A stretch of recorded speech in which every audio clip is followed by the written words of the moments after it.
Bienvenidos de nuevo a Secretos de Pareja. Justo un día después de divorciarnos, mi suegra llamó a mi padre. Ven a recoger a la parásita de tu hija. Apenas 20 minutos después, mi padre llegó, sonrió y dijo, esta es mi casa. Os invito a todos a largaros. La mañana siguiente al día en que Adrián y yo finalizamos los papeles del divorcio, el chalet de 3 plantas donde había vivido casi 7 años, se volvió tan extraña que ni yo misma la reconocía. Todo seguía como siempre.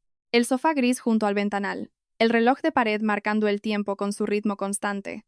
En el patio, las bugambillas que había cuidado durante años seguían en flor. Lo único que había cambiado por completo era mi lugar en esa casa.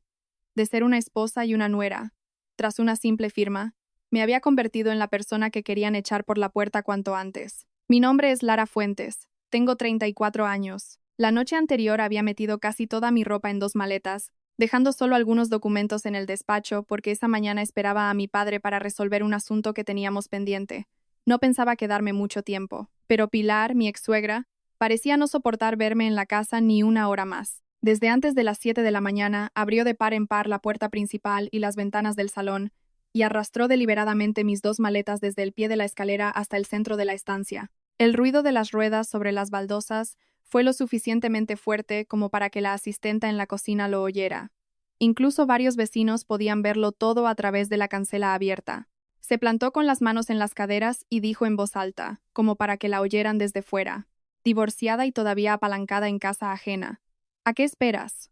Coge tus 4 trapos y lárgate de una vez. Estaba revisando una carpeta de documentos, así que solo levanté la vista para mirarla. Si hubiera sido unos años antes, probablemente me habría puesto a dar explicaciones nerviosamente, por miedo a que se enfadara, a que Adrián se sintiera incómodo, y habría acabado cediendo para mantener la paz. Pero esa mañana ya no quería hacerlo. Con calma, le dije que me iría después de terminar un asunto que tenía esa misma mañana, que no hacía falta que me metiera prisa. Fue precisamente esa calma lo que más irritó a Pilar. Quizás esperaba otra escena, que me echara a llorar suplicando, o que al menos mostrara algo de desconcierto, al ser expulsada del lugar que una vez llamé hogar, pero no hice nada. Sandra, la hermana de Adrián, también estaba allí. Se sentó con las piernas cruzadas en el sofá, sosteniendo el móvil y grabándome con una sonrisa burlona. Incluso bromeó diciendo que tenía que grabarlo como recuerdo, el día que su cuñada volvía a casa de sus padres con una mano delante y otra detrás. Luego miró las 2 maletas a mis pies y añadió que, después de vivir casi 7 años en casa de su hermano, al final solo me llevaba eso. No respondí. Hay comentarios que, cuando sabes de quién vienen, discutir solo te agota más. Adrián estaba sentado al otro lado del sofá. Parecía cansado después de varios días de trámites, pero en ningún momento intervino para frenar a su madre o a su hermana. El hombre con el que había compartido casi 7 años de mi vida simplemente me miró y dijo, recoge rápido, Lara. Esto ya ha terminado. No lo hagas más desagradable. Lo miré fijamente durante un buen rato. Ese rostro fue una vez el de la persona en la que más confiaba, pero en ese momento solo sentía extrañeza. Le contesté que lo más desagradable no era el divorcio, sino cómo se trata la gente cuando se acaba el amor. Al oír eso, Pilar estalló. Repitió las mismas palabras que llevaba años diciendo, que yo había entrado en esa familia prácticamente sin nada, que había vivido en la casa de su hijo, disfrutando de las comodidades de su casa, y que ahora, al divorciarme, encima me demoraba a propósito. La escuché hasta el final, y de repente le hice una pregunta muy simple. ¿Has visto tú alguna vez la escritura de esta casa? La habitación se quedó en silencio por un instante. Pilar pareció dudar, pero solo un segundo. Inmediatamente espetó que esa era la casa de su hijo. ¿Qué necesidad tenía ella de ver ningún papel? Su seguridad era tal que cualquier persona ajena que la hubiera oído habría creído que la casa realmente estaba a nombre de Adrián desde hacía mucho tiempo. Me giré para mirar a mi exmarido. Adrián frunció ligeramente el ceño. Sabía que estaba intentando recordar algo de hacía muchos años.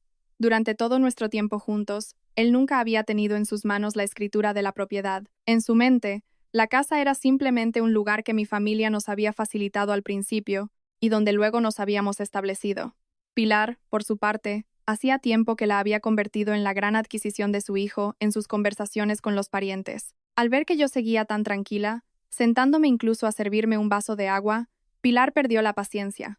Cogió su móvil, buscó el número de mi padre y puso el manos libres en mitad del salón. En cuanto mi padre descolgó, ella soltó con un tono lleno de sorna. Arturo, ¿qué tal? Que sepas que tu hija está aquí apalancada después del divorcio. A ver si puedes venir a recoger a esta parásita y te la llevas. Yo permanecí en silencio. Al otro lado de la línea, mi padre no se enfadó, ni preguntó por qué le hablaba así de su hija. Solo guardó silencio un par de segundos y luego preguntó muy despacio. «Sigue en esa casa, ¿verdad?» Pilar, creyendo que mi padre estaba avergonzado, se regodeó aún más. Dijo que sí, que yo seguía allí, y le amenazó con que si no venía en 20 minutos, sacaría todas mis cosas a la acera. Mi padre solo respondió: «De acuerdo. No toquéis nada. Llego en 20 minutos». Y colgó. Miré el reloj de la pared. La aguja de los minutos acababa de pasar el número 10. No sé por qué, pero en ese momento Adrián empezó a perder la calma. Me miró a mí y luego al teléfono de su madre. En su mirada apareció una pizca de inquietud que intentaba disimular. Sandra, sin embargo, todavía no se había dado cuenta de nada. Levantó más el móvil y se rió, diciendo que en un rato grabaría también la escena de mi padre viniendo a pedir disculpas a la familia política para llevarse a su hija. Miré directamente al objetivo del teléfono de Sandra y solo dije una frase.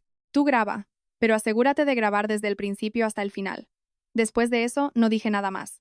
Los 19 minutos restantes pasaron muy lentamente. Fuera, el sol de la mañana ya empezaba a entrar por la cancela abierta. En ese salón, cada uno esperaba un resultado diferente. Pilar esperaba que mi padre viniera a llevarse a la hija a la que llamaba parásita. Sandra esperaba una escena humillante para compartir con los parientes. Adrián empezaba a preguntarse por qué yo estaba tan tranquila. Y yo, simplemente, me quedé mirando cómo el minutero avanzaba poco a poco, porque había algo que, durante casi 7 años, toda esa familia nunca se había molestado en averiguar. La casa que Pilar acababa de proclamar a gritos como la casa de su hijo tenía, en realidad, un origen completamente diferente. Para entender por qué esa mañana yo podía estar sentada tranquilamente en el salón mientras Pilar presionaba a mi padre para que viniera a recogerme, hay que retroceder casi 7 años, a cuando Adrián y yo aún no estábamos casados. En aquel entonces, ambos éramos trabajadores normales y corrientes. Adrián era comercial en una empresa de distribución de muebles, y yo era responsable de compras y control de costes en otro departamento. Nos conocimos colaborando en algunos proyectos y poco a poco nos hicimos más cercanos. En esa época, Adrián no tenía un coche de lujo, ni empresa propia, ni propiedades significativas, pero era trabajador, tenaz, de pocas palabras, y sobre todo, nunca me dio la sensación de que se sintiera acomplejado por su situación.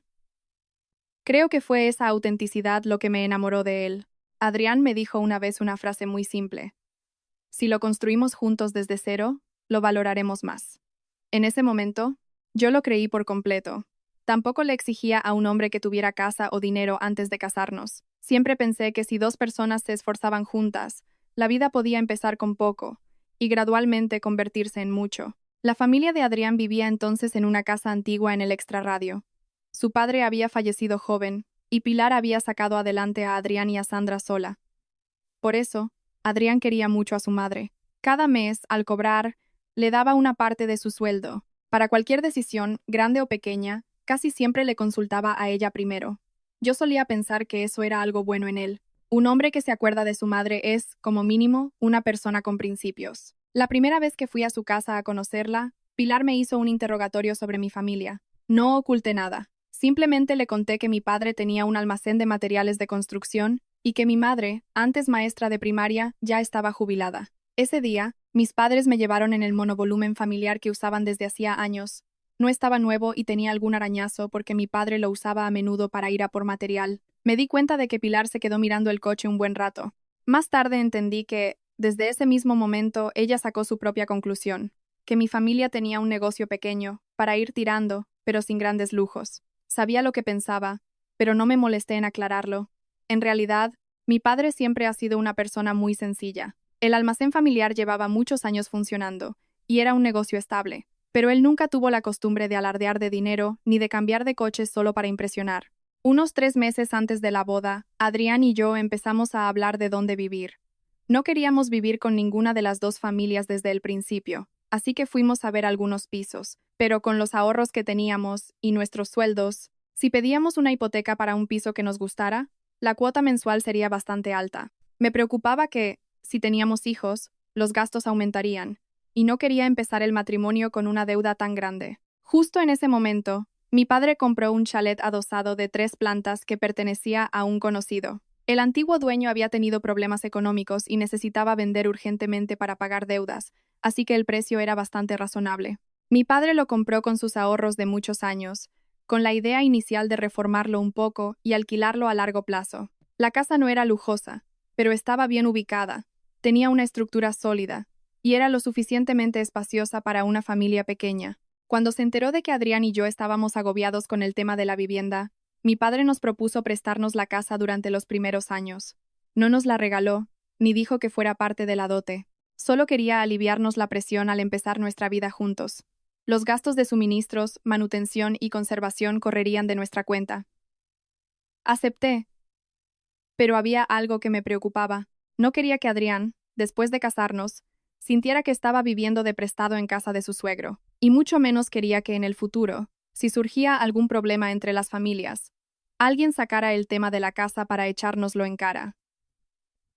Por eso, fui yo misma quien le propuso a mi padre que dejáramos las cosas claras por escrito desde el principio. Mi padre, que llevaba años en el sector de la construcción, era muy meticuloso con los contratos y los temas inmobiliarios. Dijo que si nos la prestaba, lo mejor era hacer un contrato de comodato ante notario, especificando que el propietario seguía siendo él y que los usufructuarios éramos nosotros como matrimonio por un tiempo determinado. Mi padre incluso dijo una frase que nunca olvidaré.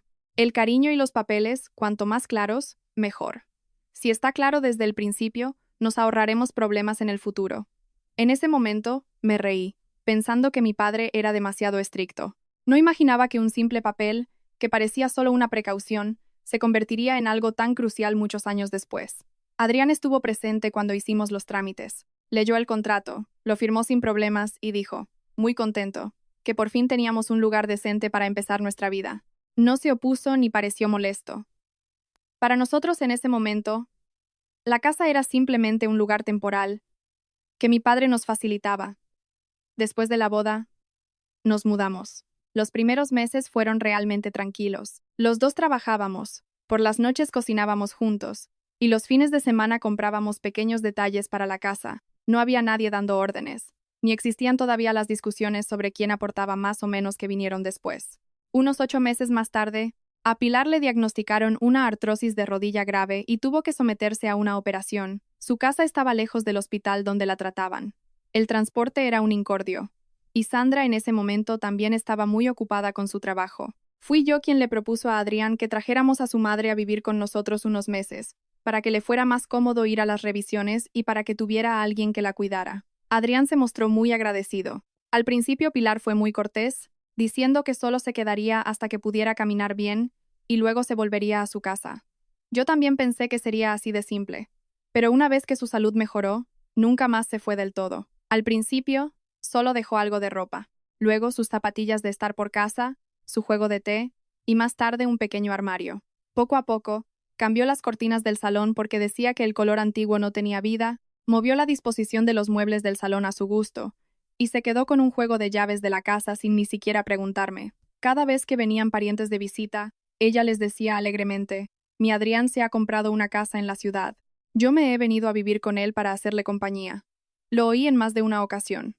Una vez le dije a Adrián en voz baja que su madre, al hablar así, podía dar lugar a malentendidos, pero él solo se rió y me dijo, lo dice de broma, mujer, no le des más importancia.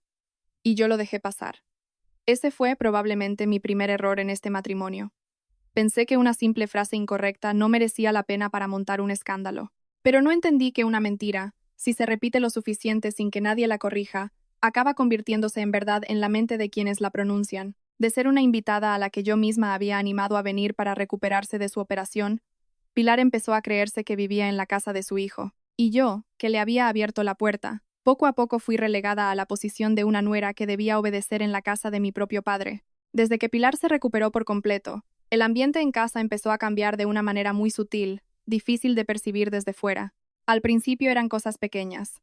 Quería que todos desayunáramos antes de las 7, que los muebles estuvieran colocados a su gusto, que le preguntáramos antes de comprar cualquier cosa en el mercado. Si el fin de semana yo dormía un poco más, me recordaba que una mujer casada no debería estar pegada a las sábanas hasta tarde. Yo seguía aguantando, en parte porque me daba pena que se hubiera quedado viuda tan joven, y en parte porque pensaba que, viviendo con su hijo, querría sentir que todavía tenía un lugar importante en la familia. Pero la línea entre dar una opinión e interferir se cruzó muy rápido. Ya no me pedía que hiciera tal o cual cosa, sino que empezó a darme órdenes, especialmente en la cocina y la limpieza. Yo seguía trabajando a jornada completa, y a menudo hacía horas extra a final de mes para cerrar inventarios. Sin embargo, en su mente, en cuanto cruzaba la puerta de casa, debía convertirme instantáneamente en la responsable de todo. Una vez llegué a casa casi a las 9 de la noche después de un día maratoniano de inventario. Tenía las piernas destrozadas y la cabeza a punto de estallar. En cuanto me quité los zapatos, vi el fregadero lleno de platos de la cena. Pilar estaba sentada viendo la televisión.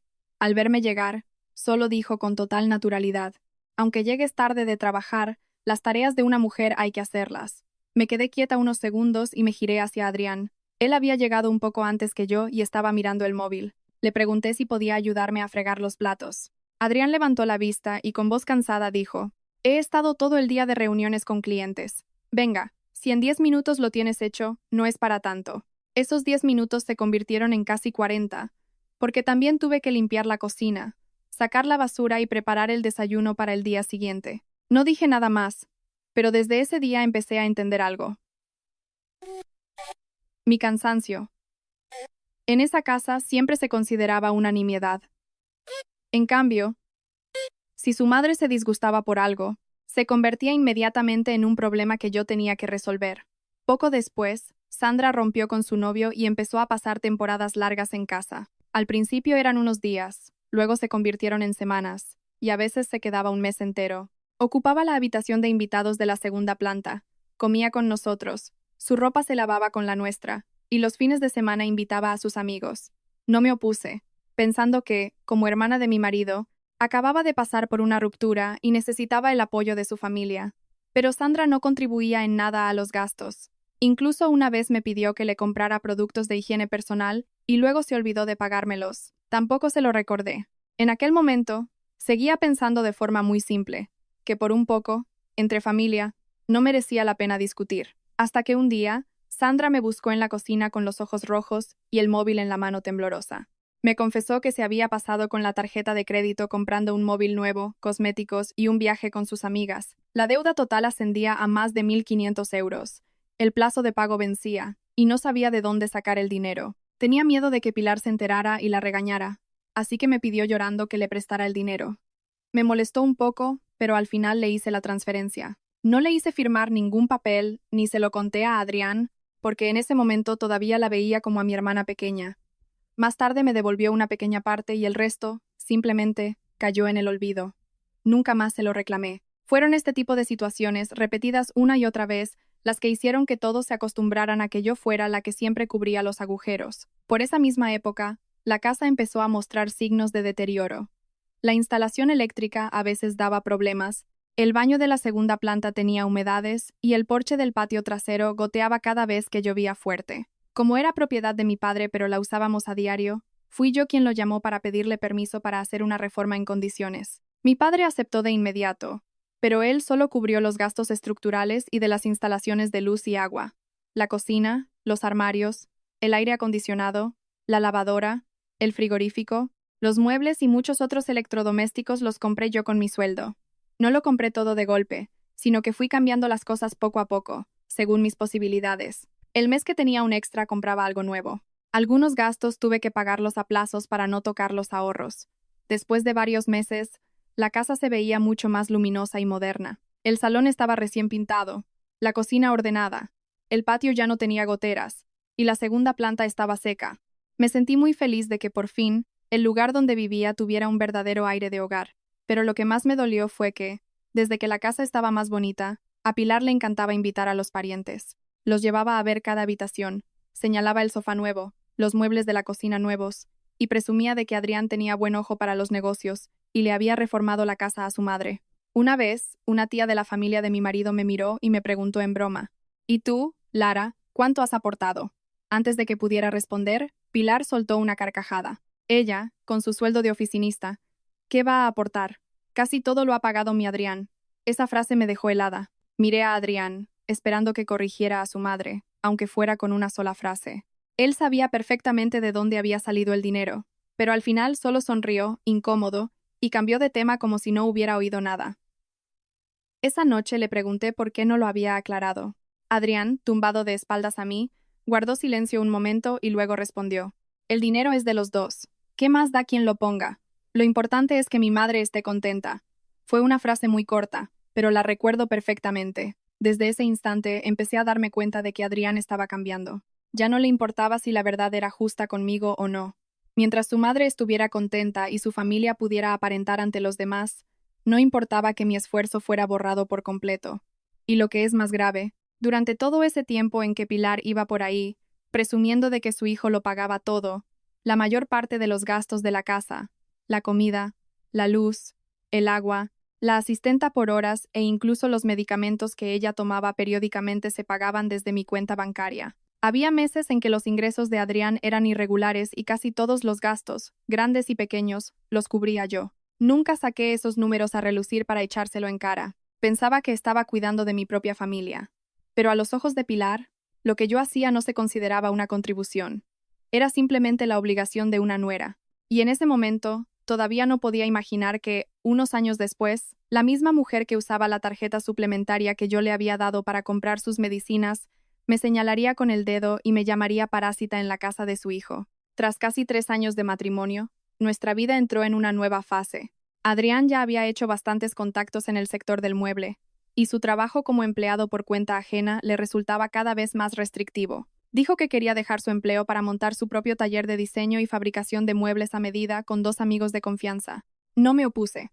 Al contrario, fui yo quien se sentó con él muchas noches para calcular los costes, el alquiler del taller, la maquinaria, el personal y el flujo de caja, mínimo necesario para que el negocio no se ahogara a mitad de camino. Por mi trabajo en control de costes, sabía que las pequeñas empresas a menudo fracasan no por falta de pedidos, sino porque el dinero de los clientes tarda en llegar mientras que los gastos de materiales, salarios y alquileres hay que pagarlos puntualmente. Le advertía a Adrián desde el principio que no se endeudara demasiado solo porque los primeros contratos fueran bien. Me escuchó, pero en ese momento estaba muy entusiasmado y creía que con clientes y contactos todo se podría solucionar. Adrián invirtió todos sus ahorros en el taller. Yo también aporté una cantidad considerable de mi propio dinero para la compra de la maquinaria inicial. Sin embargo, le pedí que esa cantidad quedara registrada por escrito en la contabilidad de la empresa, en lugar de ser un acuerdo verbal. No era por desconfianza hacia mi marido, sino porque quería que, desde el principio, el dinero del negocio estuviera separado de las finanzas familiares. Adrián tenía don de gentes, sabía cómo tratar a los clientes, y sus 2 socios se encargaban de la parte técnica y la producción. Los pedidos, aunque no eran enormes, fueron aumentando. El número de empleados pasó de unos pocos a más de 20. Adrián estaba más ocupado que nunca, y a menudo llegaba tarde, pero yo me sentía feliz, pensando que estaba construyendo algo propio. El golpe llegó después de más de un año. El taller consiguió un proyecto grande para un cliente nuevo. Para asegurar la relación, Adrián aceptó unas condiciones de pago a plazos bastante largas, mientras que el taller tenía que adelantar el dinero para la madera, los herrajes y la mano de obra. Cuando el trabajo estaba casi terminado, el cliente empezó a retrasar los pagos, poniendo excusas sobre la recepción, pidiendo modificaciones y alargando los plazos. Justo cuando el flujo de caja estaba al límite, uno de los socios de Adrián tuvo que retirarse por un problema familiar. Todo se acumuló en unas pocas semanas. Vencían las facturas de los proveedores, que no paraban de llamar, y los salarios de los empleados estaban a punto de tener que pagarse. Adrián empezó a no dormir. Pasaba las noches en el salón, con el móvil en la mano, pero apenas me decía nada. Después de insistirle varias veces, finalmente admitió que el agujero era de casi 35.000 euros. Si no conseguía ese dinero en poco tiempo, tendría que retrasar los pagos de los salarios, perdería la confianza de los proveedores e incluso podría enfrentarse a demandas por las deudas vencidas. Con voz agotada, Adrián me dijo que quizás tendría que cerrar el taller si no encontraba una solución. No le culpé en ese momento. Los negocios tienen sus altibajos, lo entendía perfectamente. Pero 35.000 euros no era una cantidad que yo pudiera sacar de la nada. Lo pensé durante toda una noche y decidí ir a hablar con mi padre. Mi padre no prometió ayudar de inmediato. Le pidió a Adrián que le llevara todos los libros de contabilidad, la lista de deudas y los contratos en curso para revisarlos. Mi padre, que había trabajado durante años con contratistas y proveedores, tenía buen ojo para analizar los flujos de dinero. Después de una tarde revisando cada partida, le dijo sin rodeos que el taller no estaba al borde de la quiebra, pero que si seguía pidiendo préstamos rápidos para tapar agujeros, solo haría el pozo más hondo. Finalmente, mi padre accedió a prestarle a la empresa de Adrián 25.000 euros. a devolver en 18 meses con un tipo de interés muy bajo, casi simbólico, solo para formalizar la responsabilidad. Los 10.000 euros restantes los cubrí yo con gran parte de mis ahorros y un depósito a plazo fijo que tenía. Ambas cantidades quedaron registradas en un reconocimiento de deuda claro y firmado por Adrián. No hubo dinero entregado de palabra. En ese momento, Adrián estaba tan agobiado que firmó casi sin pensarlo. Para él, lo más importante era tener dinero para pagar a los trabajadores y mantener el taller a flote. Gracias a ese dinero superó la fase más crítica. Pagó parte de las deudas, mantuvo a su equipo y pudo continuar con los pedidos pendientes. Unos meses después, el gran cliente finalmente pagó lo que debía. El taller volvió a respirar. Adrián empezó a conseguir nuevos pedidos y el flujo de caja se estabilizó. Una noche, en la cocina, me abrazó y me dijo, con la voz cargada de emoción, que si el taller salía adelante, nunca olvidaría lo que yo y mi padre habíamos hecho por él. Yo le creí. Pero la gente a veces cambia tan lentamente que las personas que están a su lado no se dan cuenta de inmediato. Cuando el negocio empezó a ir mejor, la forma en que Adrián contaba la historia de aquella época difícil también empezó a cambiar. A sus amigos y clientes, a menudo les decía que había empezado de la nada, que casi se arruina, pero que se había levantado por su propia fuerza de voluntad. Cuanto más contaba esa historia, más desaparecía el papel que mi padre y yo habíamos jugado en el momento más crítico. Pilar, al oír a su hijo, se sentía cada vez más orgullosa. Iba por ahí presumiendo de la valentía de Adrián, de cómo había salvado el taller él solo. Incluso le decía a la familia que yo había tenido la suerte de casarme con él justo cuando empezaba a despegar. Varias veces quise aclarar las cosas, pero al final siempre me callaba. Me daba reparo sacar temas de dinero delante de otros, no quería dejar en mal lugar a Adrián, ni crear una situación incómoda para nuestras familias. Mi silencio se convirtió en la excusa perfecta para que otros creyeran que la historia que contaban era cierta. Cuando los ingresos aumentaron, Adrián empezó a prestarle mucha más atención a su imagen. Se compró un coche de casi 50.000 euros, financiado. A pesar de que el préstamo anterior aún no estaba saldado, me opuse, porque el flujo de caja del taller todavía no era lo suficientemente sólido como para soportar otra carga así. Pero por primera vez, Adrián mostró un claro enfado ante mi opinión. Dijo que un empresario necesita tener una buena imagen, que los clientes se fijan en el coche y en la forma de vestir para confiar en que eres solvente. Al oírle, me sentí extraña. El hombre que me había dicho que construiríamos nuestro futuro juntos desde abajo, ahora empezaba a vivir pendiente de las apariencias. Fue también en esa época cuando Adrián empezó a apartarme de las finanzas del taller. Contrató a una contable externa llamada Irene, recomendada por un conocido, y le pasó la mayor parte de la gestión. No me opuse, pensando que si el negocio crecía, era normal necesitar a alguien especializado. Irene era una persona bastante reservada. Las pocas veces que coincidí con ella en el taller, me saludó con normalidad, sin mostrar ninguna familiaridad excesiva con Adrián. Sin embargo, en un par de ocasiones, me pareció ver en su mirada que quería decirme algo, pero luego se contenía. En ese momento no le di importancia. Solo pensé que Adrián se estaba convirtiendo en un hombre más ocupado, más seguro de sí mismo, y quizás un poco más vanidoso. Todavía no sabía que detrás de esos cambios, el problema más grave no era otra mujer. El problema estaba en cómo Adrián empezaba a usar el dinero, el poder de decisión y la confianza de sus seres queridos como si fueran recursos que podía manejar a su antojo para sus propios fines. El conflicto real estalló en el 7º año de nuestro matrimonio. No empezó por una infidelidad, ni por una gran pelea entre nosotros, sino por una deuda de Sandra. Después de varios años trabajando en una oficina, Sandra dejó su empleo para abrir una pequeña tienda de cosméticos con una amiga. Al principio, dijo que era solo para probar, con poco capital, y que si no funcionaba, la cerraría. Pero la tienda apenas había empezado a dar beneficios cuando Sandra ya se había excedido comprando stock, pidiendo microcréditos y tapando un agujero con otro. Casi un año después, la deuda superaba los 20.000 euros. Sandra lo mantuvo en secreto. Cada día se vestía de punta en blanco, publicaba fotos en redes sociales de sus viajes y hablaba como si el negocio fuera viento en popa. Solo cuando los cobradores empezaron a llamar al teléfono fijo de casa, Pilar se enteró de todo. Ese día, al volver del trabajo, me encontré a Pilar sentada en el salón, con la cara roja de ira, y a Sandra con la cabeza gacha, llorando. Adrián caminaba de un lado a otro, con el móvil en la mano, recibiendo constantes mensajes de reclamación de deudas. Lo primero que hizo Pilar no fue preguntar a Sandra en qué se había gastado el dinero, sino volverse hacia Adrián y decirle que tenía que solucionarlo por su hermana. Adrián en ese momento también estaba en una situación complicada. El taller acababa de invertir en nueva maquinaria y no tenía liquidez. Además, algunos clientes se estaban retrasando en los pagos. Dijo que no podía sacar de repente 20.000 euros como si nada. Me senté a escuchar y luego propuse la solución más realista: hacer inventario de lo que le quedaba a Sandra en la tienda y venderlo. Identificar cada deuda, priorizar las que tuvieran los intereses más altos y crear un plan de pagos. Y lo más importante, Sandra tenía que volver a trabajar o buscar ingresos adicionales para pagar sus propias deudas. No podía seguir creándolas y esperando que la familia se las solucionara. Al oír esto, Pilar cambió de expresión radicalmente. Me acusó de ser fría y calculadora con mi cuñada, y soltó una frase muy hiriente. En los problemas familiares es cuando se ve quién es de fuera.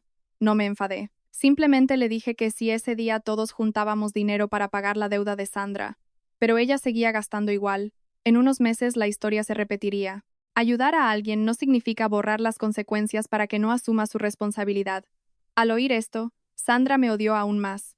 Lloró más fuerte y dijo que yo solo quería verla humillada. Después de ese día, Adrián buscó dinero para su hermana a mis espaldas. No le pregunté más, pensando que usaría su dinero personal o que habría llegado a un acuerdo con Sandra. Pero unas 3 semanas después, mientras estaba en el trabajo, recibí una llamada inesperada de una entidad financiera para verificar la información de una solicitud de línea de crédito a nombre de Adrián y mío. Me quedé helada, porque no tenía ni idea de esa solicitud.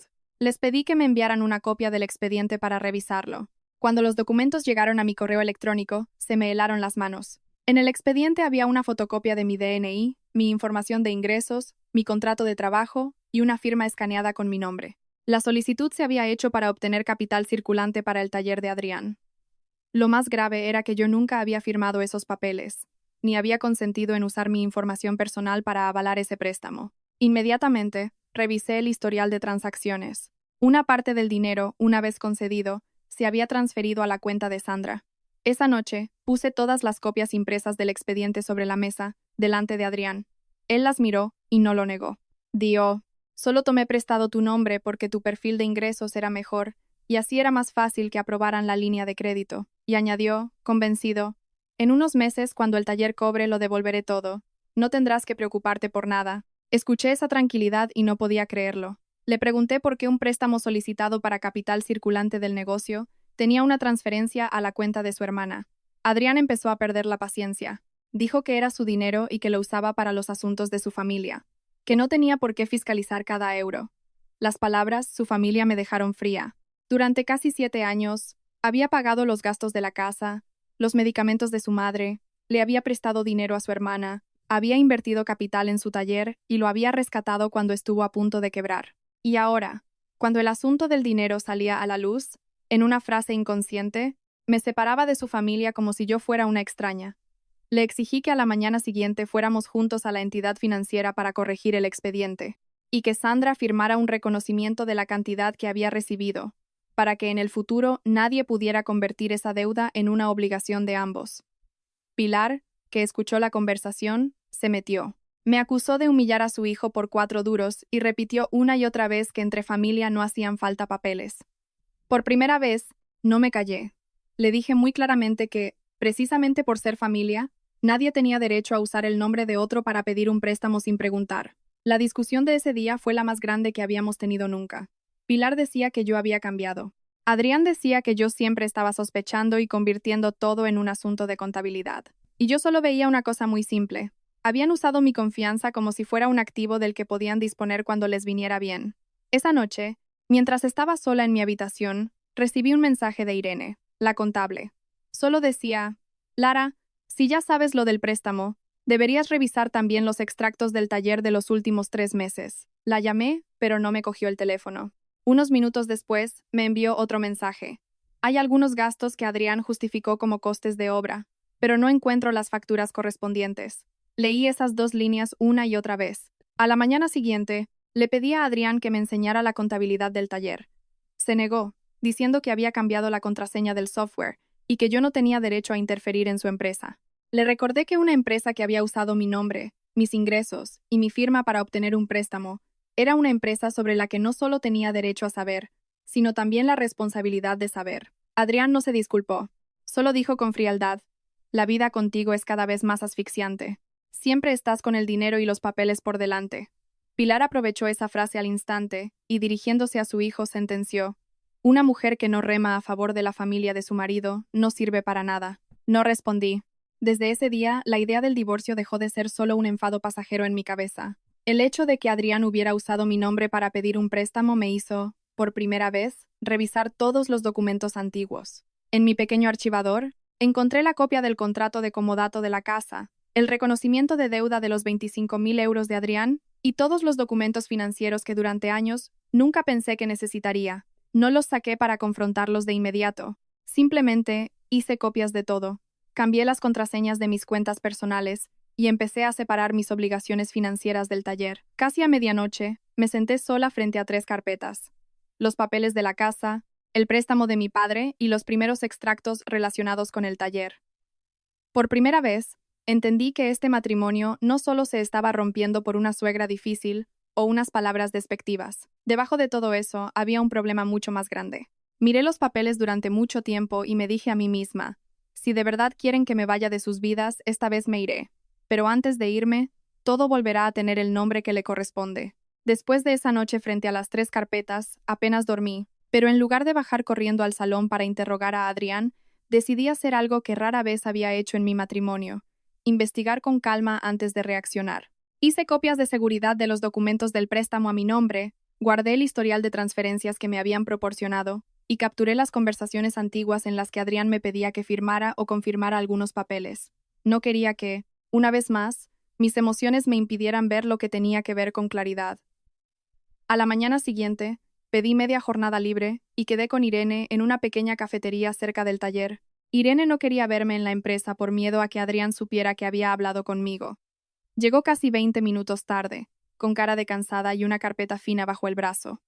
En cuanto se sentó, dijo: «Lara, te cuento esto no por meterme en tu vida, sino porque no quiero que a final de mes los 30 y tantos trabajadores del taller se queden sin cobrar». Esa frase me hizo entender que el problema iba mucho más allá de un asunto de pareja. Irene me mostró una comparativa de los últimos 3 meses. Había muchas partidas registradas con conceptos muy normales como anticipo de materiales, gastos imprevistos de obra o pago a proveedores externos. Pero cuando ella los cotejó con las facturas y los albaranes, algunas cifras no cuadraban. En algunos casos, constaba un anticipo pero no se había recibido todo el material. En otros, la factura era posterior a la fecha de la transferencia. El total de dinero con movimientos extraños superaba los 25.000 euros. No se había retirado de una vez, sino en muchas transacciones pequeñas. Unos 10.000 euros se habían transferido a la cuenta de Sandra, tal como yo había descubierto. El resto había ido principalmente a la cuenta de un tal Borja, un antiguo amigo de Adrián que acababa de abrir un pequeño taller de carpintería. Irene me contó que Adrián le había pedido que contabilizara varios pagos al taller de Borja, aunque en realidad el taller no había recibido el material correspondiente. Cuando ella le pidió más detalles, Adrián se molestó y le dijo que se limitara a procesar los documentos que él le daba, que no se convirtiera en una inspectora de su jefe. Irene había pensado en dimitir para no ser responsable de esas cifras poco claras. Le pregunté por qué seguía allí. Irene guardó silencio un momento y luego dijo: «Muchos en el taller llevan con Adrián desde el principio.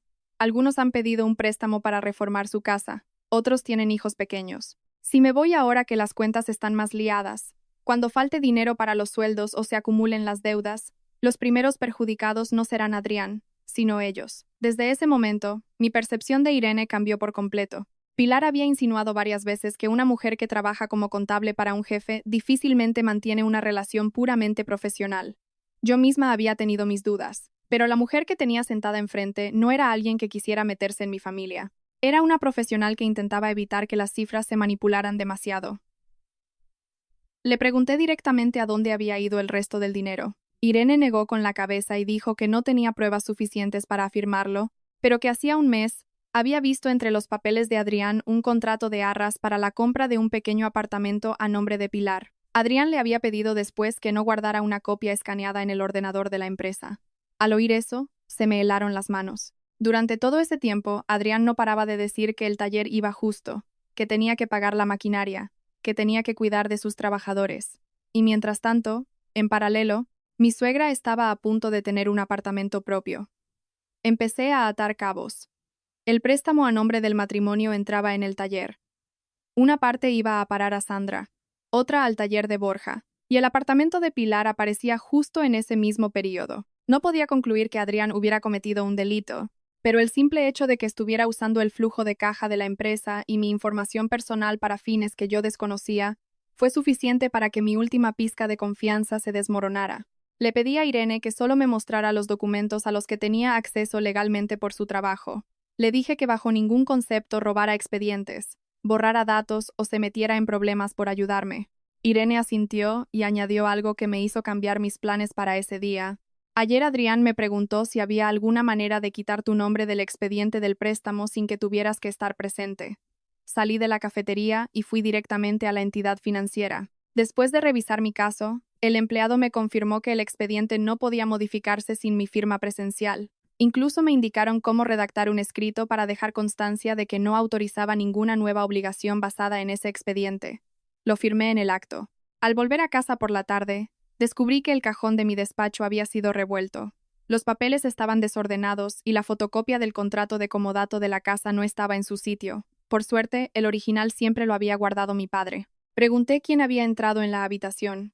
Pilar, sentada en el salón, respondió con total naturalidad que estaba buscando la garantía del aire acondicionado. ¿Qué hay que esconder en esta casa?, dijo. Sabía que mentía. La garantía del aire acondicionado nunca había estado en ese cajón.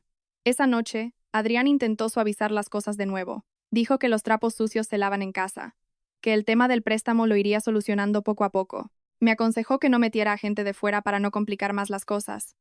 Ya no discutí sobre el préstamo. Solo le hice una pregunta. El apartamento que está comprando tu madre, ¿de dónde sale el dinero? La cara de Adrián cambió al instante. No me preguntó cómo lo sabía, sino que me atacó diciendo que estaba espiando sus finanzas. Esa reacción fue toda la respuesta que necesitaba. Pilar salió de la habitación contigua, y no solo no lo negó, sino que añadió que era dinero que su hijo había ganado, y que si quería comprarle una casa a su madre, no había nada de malo en ello. La miré y respondí muy despacio. Si fuera dinero que él ha ganado íntegramente, yo no tendría nada que decir. Pero si un solo euro proviene de un préstamo que también lleva mi nombre, tengo derecho a saberlo. Ella cambió de tono inmediatamente, acusándome de llevar mucho tiempo planeando la división de bienes, y por eso lo miraba todo con lupa. Adrián también se puso de parte de su madre, diciendo que estaba convirtiendo la familia en una oficina de contabilidad. Lo miré, y por primera vez, dije lo que llevaba tanto tiempo guardando. No. Eres tú quien ha convertido este matrimonio en un lugar donde coges la firma de tu mujer para pedir préstamos, y luego le dices que no pregunte. La habitación se quedó en silencio unos segundos. Luego Adrián dijo, con una voz gélida, «Si ya no confías en mí, divorciémonos». Pensé que al oír esa frase sentiría dolor, pero, extrañamente, solo sentí cansancio. Lo miré un momento y asentí. De acuerdo. Pero antes de divorciarnos, vamos a separar claramente qué es tuyo y qué lleva mi nombre. Adrián se quedó perplejo. Quizás no esperaba que aceptara tan rápido. Detrás de él vi a Pilar esbozar una leve sonrisa. Pensó que no la había visto, pero entendí que llevaba mucho tiempo esperando esa palabra. Divorcio. En su mente, en cuanto yo me fuera, Adrián se quedaría con el taller, con la casa, y ella se libraría de una nuera que preguntaba a dónde iba cada euro. Esa noche, por primera vez en casi 7 años, llamé a mi padre y se lo conté todo. Mi padre guardó un largo silencio, y al final, solo me preguntó, ¿quieres que yo me encargue o quieres terminarlo tú misma? Lo terminaré yo, respondí. Solo necesito que protejas lo que es tuyo. ¿De acuerdo?, dijo mi padre muy despacio. En tu matrimonio no me meto, pero de mi casa me encargo yo. Colgué el teléfono y me quedé sentada en la oscuridad durante mucho tiempo. En ese momento, supe que mi matrimonio había llegado a su fin. Después de que Adrián dijera si no confías en mí, divorciémonos, la actitud de Pilar cambió de inmediato. Antes, de vez en cuando, fingía aconsejarnos que nos calmáramos, diciendo que debíamos pensar en los años de cariño. Pero desde que oyó la palabra divorcio, ya no ocultó su impaciencia. Empezó a presionar a su hijo para que agilizara los trámites, diciendo que si se acaba el amor, lo mejor es liberarse, o que alargarlo solo cansa a ambas partes. Sus palabras, a primera vista, parecían razonables, pero a mis espaldas contaba una historia completamente diferente a los parientes. Decía que desde que yo ganaba algo de dinero, había cambiado mi carácter, que siempre estaba fiscalizando los negocios de mi marido, e incluso que usaba los papeles para presionar a la familia.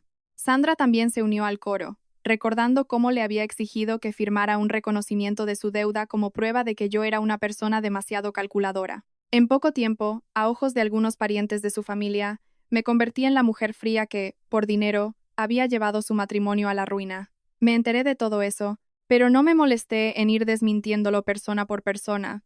Había pasado demasiados años tratando de mantener la apariencia de una familia estable de cara al exterior. A esas alturas, no quería seguir gastando energías en demostrar si era buena o mala en una historia contada por otros. Lo único que me importaba era separar todas las responsabilidades financieras de forma clara antes de que nos separáramos oficialmente. Fui a la entidad financiera y solicité un certificado por escrito que delimitara mi responsabilidad en el préstamo existente. Luego, le puse a Adrián delante todos los extractos relacionados con los más de 10.000 euros transferidos a la cuenta de Sandra, y le exigí que firmara un documento reconociendo que fue una decisión suya, no un gasto común del matrimonio. Adrián reaccionó de forma muy violenta. Dijo que estaba intentando fabricar pruebas para atacarle después en el divorcio. No discutí. Simplemente empujé la carpeta de extractos hacia él y le dije, si no firmas, no pasa nada. Dejaré que la financiera y los abogados revisen cada movimiento. Adrián guardó silencio un buen rato. Sabía que si se revisaba todo el flujo de dinero del taller, las transferencias al taller de Borja también serían cuestionadas. Finalmente, aceptó firmar el reconocimiento, aunque con una expresión de enfado tan grande que apenas me miró. Cuando Pilar se enteró, se enfadó aún más. Me acusó de estar humillando a su hijo, y dijo que en ninguna familia los cónyuges se preparan papeles como si fueran extraños. Pero fue durante esos días cuando escuché algo por casualidad que me hizo entender por qué tenía tanta prisa en que el divorcio se concretara. Esa noche, bajé a la cocina a por agua, y oí a Pilar y a Sandra hablando dentro. No entré de inmediato porque oí mi nombre. Pilar decía en voz baja pero clara, cuando ella se vaya, esta casa, obviamente, seguirá siendo de Adrián. Si más adelante necesitamos dinero, podremos venderla o hipotecarla. Sandra pareció dudar. Le recordó que creía que la casa se la había prestado mi padre. Pilar lo descartó de inmediato. Nos la prestó hace casi 7 años. Eso es como si nos la hubiera dado. Además, seguro que Adrián guarda los papeles. Cuando Lara se divorcie, ya no tendrá nada que ver con esto. Me quedé en el pasillo, escuchando cada palabra, y sentí un frío por dentro. En ese momento entendí que Pilar no solo quería echarme de casa, por el rencor que me tenía. En su mente, esta casa se había convertido desde hacía mucho tiempo en propiedad de su hijo. Incluso estaba planeando venderla o hipotecarla después del divorcio, para solucionar sus problemas de dinero. Al día siguiente le pregunté a Adrián, como si nada, dónde pensaba vivir después del divorcio. Sin pensarlo mucho, respondió que él y su madre se quedarían allí, y que yo me iría a mi casa, que la división de bienes ya la veríamos más adelante. Le pregunté por qué tenía que ser yo la que se fuera. Adrián frunció el ceño y dijo, llevamos viviendo en esta casa años. No compliques más las cosas. No dije nada más. Esa frase fue suficiente para entenderlo todo. Después de casi 7 años, incluso Adrián había olvidado que una vez firmó un contrato de comodato para esa casa. La costumbre de vivir tanto tiempo en un lugar le había hecho confundir el derecho de uso con el derecho de propiedad. En la última reunión para finalizar el divorcio, no pedí una parte de la casa. Tampoco reclamé la mitad del taller ni hice ninguna exigencia que no pudiera justificar con documentos. Solo me aferré a los derechos directamente relacionados con el dinero que yo había aportado y a las obligaciones financieras que llevaban mi nombre. El hecho de que no luchara por la casa hizo que Adrián se convenciera aún más de que, después del divorcio, todo se quedaría con él. Firmó los papeles más rápido de lo que esperaba. Antes de levantarse de la mesa, incluso me dijo, espero que en el futuro no vuelvas diciendo que te lo he quitado todo. Lo miré y respondí, solo me llevo lo que es mío. Y tú deberías recordar no quedarte con lo que no te pertenece. Adrián no lo entendió. Pensó que lo decía por despecho. Cuando volví a casa ese día, me encontré con una cena preparada. Pilar había llamado a Sandra para que viniera y había comprado mucha comida. El ambiente parecía más el de una celebración que el de una familia que acababa de romperse. Lo que más me llamó la atención fue que mi ropa y mis cosas de la habitación principal habían sido trasladadas al pequeño despacho. Pilar me lo dijo con total naturalidad. Como Adrián y yo ya no éramos marido y mujer, no debíamos compartir habitación. Y me advirtió que a la mañana siguiente recogiera todo lo que quedaba y me fuera. Le pregunté por qué tanta prisa. Me miró con una voz gélida y dijo, esta es mi casa, y tiene que volver a manos de mi familia. Yo solo sonreí con amargura. Recuerda esa frase, Pilar. Devolver las cosas a su dueño es lo correcto. Esa noche apenas dormí. Revisé mis documentos personales, hice fotos del estado de las cosas que yo había comprado y empaqué lo que realmente necesitaba llevarme. Finalmente, le envié a mi padre un mensaje muy corto. Mañana, si pasa algo, actúa según los papeles. Él solo respondió, Entendido. Dejé el teléfono y miré la habitación en la que había vivido casi 7 años. En ese momento, todavía no sabía que, a la mañana siguiente, sería la propia Pilar quien llamaría a mi padre primero, y que esa llamada haría que todo lo que ella creía que era de su casa empezara a cambiar de dueño ante sus propios ojos. A la mañana siguiente, todo sucedió tal como conté al principio de la historia. Pilar arrastró mis 2 maletas al centro del salón, llamó a mi padre, y delante de todos, le dijo que viniera a recoger a la parásita. Después de que mi padre colgara diciendo que llegaría en 20 minutos, ella se mostró aún más satisfecha. Probablemente ya se imaginaba la escena de mi padre agachando la cabeza, pidiendo disculpas y llevándose a su hija en silencio. Sandra seguía grabando con el móvil. Incluso enfocó la cámara hacia mí y bromeó diciendo que me pusiera cerca de la puerta para que a mi padre le fuera más fácil coger las maletas. Adrián no se unió, pero tampoco las detuvo. Salió al porche a fumar, con una expresión fría, como si solo deseara que esa mañana terminara cuanto antes. Yo no discutí con nadie. Me senté en silencio, mirando el reloj de vez en cuando. Cuanto más se acercaba la hora de llegada de mi padre, más impaciente se ponía Pilar. Quizás por miedo a que yo me quedara con una copia de las llaves, llamó a un cerrajero de confianza y le dijo que viniera esa misma mañana a cambiar la cerradura de la cancela. El cerrajero llegó bastante rápido, con su maletín de herramientas. En cuanto entró, notó que el ambiente en la casa era tenso. Pilar señaló la cancela y le ordenó que cambiara la cerradura y le diera a ella todas las llaves nuevas. Fue entonces cuando me levanté. Dije muy claramente que la casa tenía un problema sobre el derecho de uso y que, hasta que no se determinara quién era el propietario, era mejor no cambiar ninguna cerradura. El cerrajero, al oír eso, se detuvo y le preguntó a Pilar si tenía la escritura de la casa. Ella estalló, me apartó de un empujón y le gritó: «Es mi casa y cambio la cerradura cuando me da la gana. ¿Quién eres tú para prohibírmelo?». El cerrajero se sintió aún más incómodo. Llevaba muchos años en el oficio y probablemente había visto muchas disputas familiares, así que no se atrevió a actuar a la ligera. Dijo que si la casa era suya, solo necesitaba que le enseñara la escritura o que el propietario se lo confirmara directamente, y él la cambiaría en el acto. Pilar se giró hacia Adrián, con voz apremiante. «Díselo tú. Es tu casa, tú tienes derecho». Justo cuando Adrián iba a hablar, se oyó el ruido de un coche parando fuera. Miré y vi la vieja furgoneta de trabajo de mi padre. No había un coche de lujo, ni venía acompañado, ni ninguna de las escenas ostentosas que Pilar imaginaba en las familias con dinero. Mi padre conducía él mismo, vestido con su habitual camisa gris y con un maletín de cuero que usaba desde hacía años. Mi madre estaba en el asiento del copiloto, pero no se bajó de inmediato. Mi padre entró en el patio, vio las 2 maletas junto a la puerta y luego miró al cerrajero. No me preguntó si estaba bien, ni se enfadó. Lo primero que preguntó fue: «¿Quién ha pedido cambiar la cerradura?». Pilar, al verle, se adelantó y dijo en voz alta: «Menos mal que has llegado. Llévate a tu hija, por favor. Está divorciada y sigue apalancada en casa ajena». Mi padre mantuvo la calma. Volvió a preguntar quién había solicitado el cambio de cerradura. Pilar lo admitió sin rodeos, insistiendo en que era la casa de su hijo y que podía cambiarla cuando quisiera. Mi padre solo asintió. Entró en el salón, puso el maletín sobre la mesa y lo abrió. De dentro, sacó la escritura original de la propiedad y el contrato de comodato firmado casi 7 años atrás. Empujó los papeles hacia Pilar y dijo: «Mire bien el nombre que aparece en este documento, por favor». Ella lo cogió, leyó por encima y enseguida intentó defenderse, diciendo que eran papeles antiguos, de hacía muchos años, que ya no tenían validez. Pero en ese momento, Adrián se acercó. En cuanto vio el nombre de mi padre en la sección del propietario, su rostro cambió por completo. Mi padre señaló el final del contrato y le preguntó a Adrián: «¿Recuerdas esta firma, Adrián?». Adrián bajó la vista. Al final de la página estaba su propia firma, junto a la mía, de antes de la boda. Se quedó quieto unos segundos, y luego balbuceó que había pasado mucho tiempo, que apenas recordaba el contenido. Mi padre no le reprochó nada. Solo dijo una frase muy clara: «Aquel día os presté la casa para que pudierais empezar vuestra vida. Nunca os la regalé, nunca cambié la titularidad, y nunca se la he vendido a nadie». Pilar se giró inmediatamente hacia Adrián y le preguntó por qué no se lo había contado. Adrián no supo qué responder. Lo miré y dije lentamente: «No es que lo olvidaras. Es que viviste tanto tiempo en algo prestado que acabaste creyendo que era tuyo». Pilar seguía sin ceder. Dijo que su familia había vivido allí casi 7 años, que la habían reformado y cuidado, y que no podían echarlos así como así.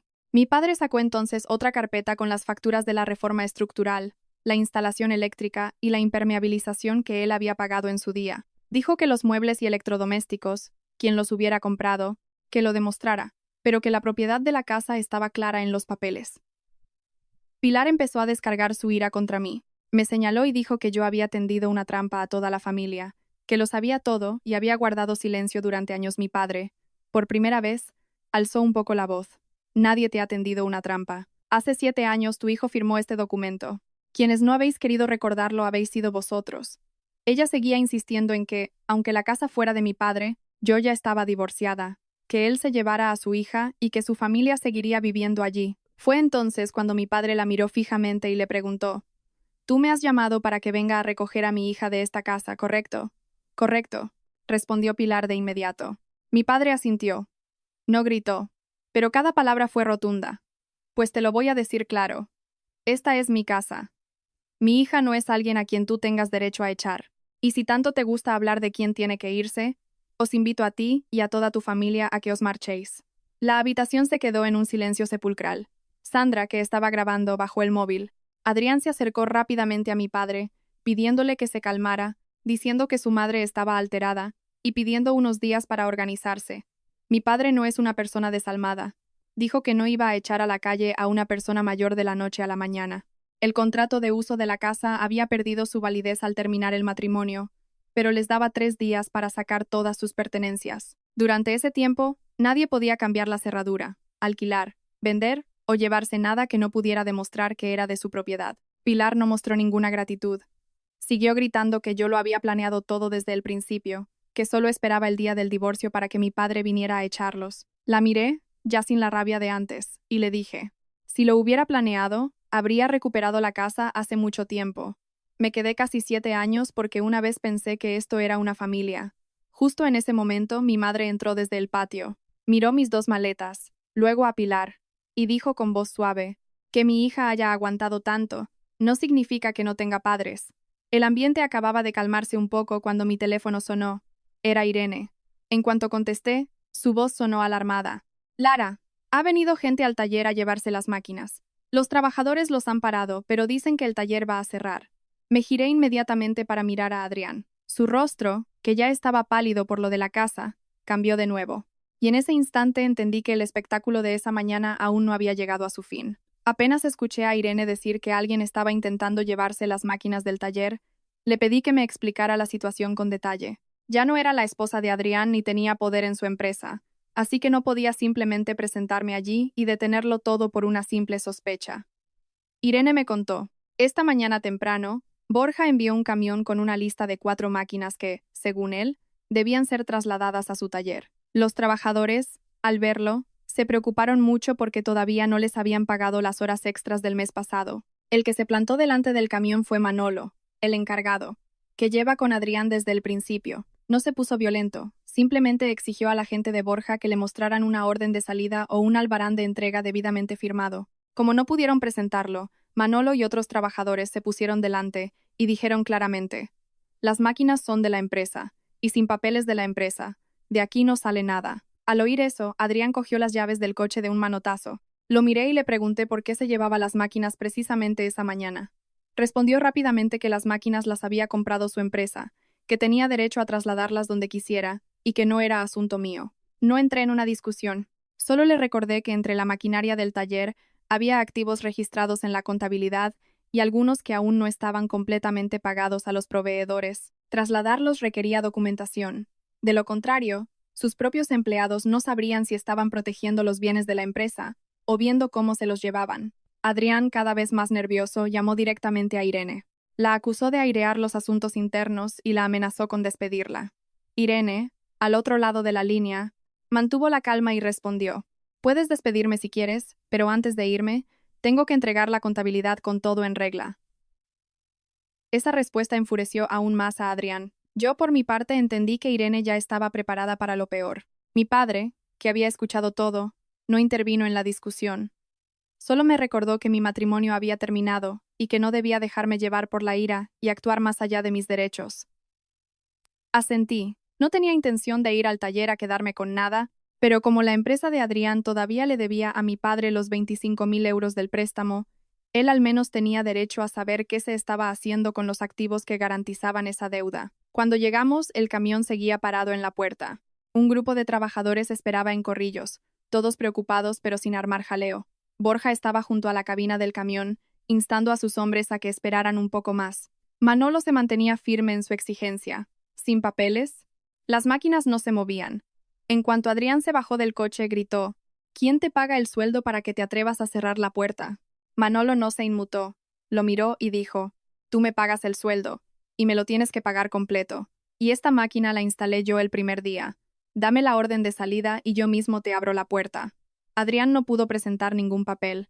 En ese momento, Irene salió con una carpeta y empezó a cotejar el inventario de activos. 2 de las 4 máquinas seguían amortizándose en los libros de la empresa. Otra solo se había pagado parcialmente al proveedor. Pero lo que dejó a todos helados fue la 4ª máquina. Según los registros internos, esa máquina había sido vendida al taller de Borja hacía 2 meses, aunque en realidad seguía en el taller de Adrián, y Borja no había pagado el importe que figuraba en los papeles. No hacía falta ser un experto contable para darse cuenta de que algo olía muy mal.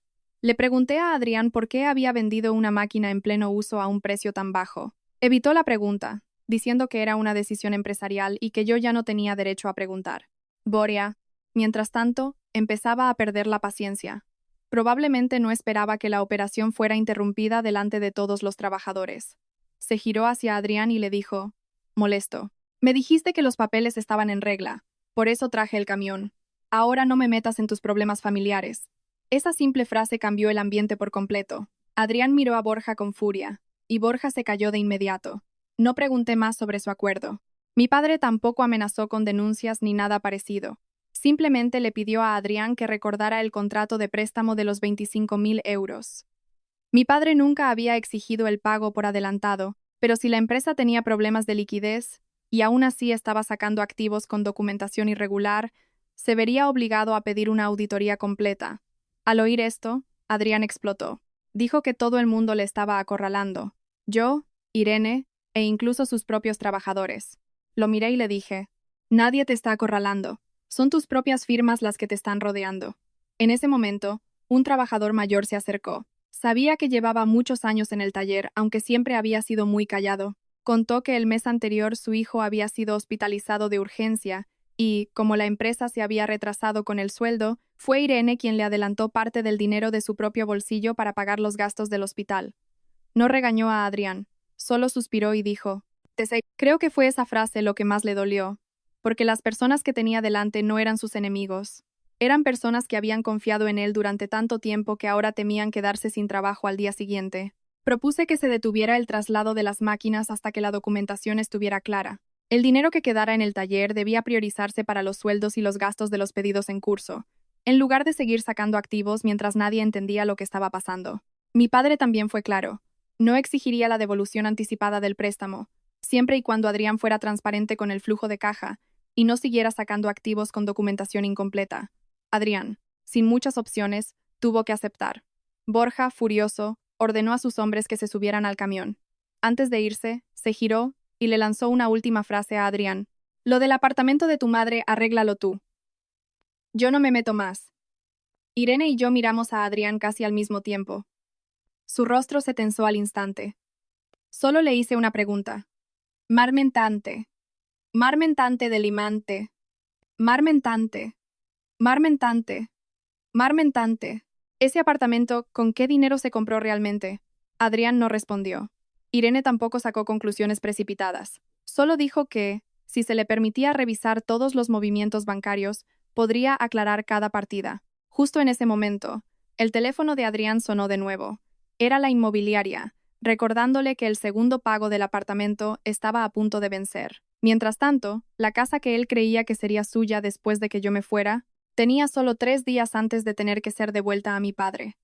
Después del incidente en el taller, ni yo ni mi padre presionamos a Adrián para que devolviera los 25.000 euros de inmediato. No quería convertir el divorcio en una venganza económica.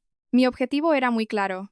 Las obligaciones que llevaran mi nombre debían quedar completamente desvinculadas, los fondos mal utilizados debían aclararse, y los salarios de los trabajadores tenían prioridad sobre cualquier capricho de imagen o compra de propiedades. Por ello, esa misma tarde, propuse una reunión financiera con Adrián Irene y la persona encargada de la contabilidad del taller. Al principio, Adrián se mostró muy reacio, argumentando que los asuntos de la empresa ya no tenían que ver con un matrimonio disuelto.